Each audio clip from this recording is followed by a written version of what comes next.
радующийся, потому что не перевелись еще богатыри на земле нашей.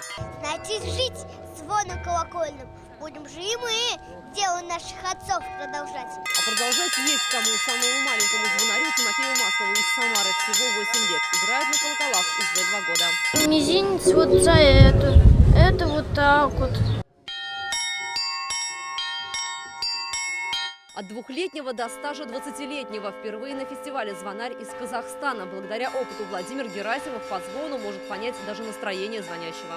Либо человек молитвенно настроен, у него и звон совсем такой получается, как бы, одухотворенный. Если суетливый человек, у него звон суетливый получается. Каждый колокол, по идее, особенно к старинным колоколам, это как человек. То есть у каждого колокола есть свой характер. И вот мы уже начинаем в звонаре пытаться найти с ним, можно сказать, общий язык. С каждой колокольней, с каждым колоколом. Сможешь со всеми найти общий язык, тогда у тебя получится такой звон. Колокольню Алексеевского храма Алексей, как руководитель школы звонарей, оценил высоко, богато на звучание. Впечатлил самый тяжелый колокол весом в 3,5 тонны. Нечастое явление. На первом фестивале был один участник, и были зрители, которые слушали. Вот. То есть это был, в общем-то, даже не фестиваль, а концерт колокольный.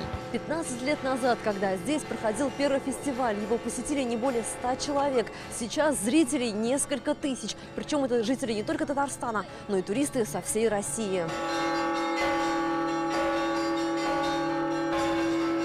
Если начинаешь слышать или азан, или как звонят колокола, но мы мысленно почему-то где-то начинаем благодарить, где-то начинаем мечтать. Есть такое какое-то чувство, особенно когда смотришь вверх, вот так вот через кресты на небо, потрясающе.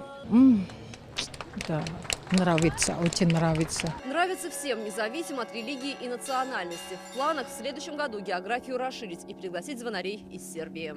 Александр Севастьянов, Андерсон Тальцев, ТНВ, Алексеевский район.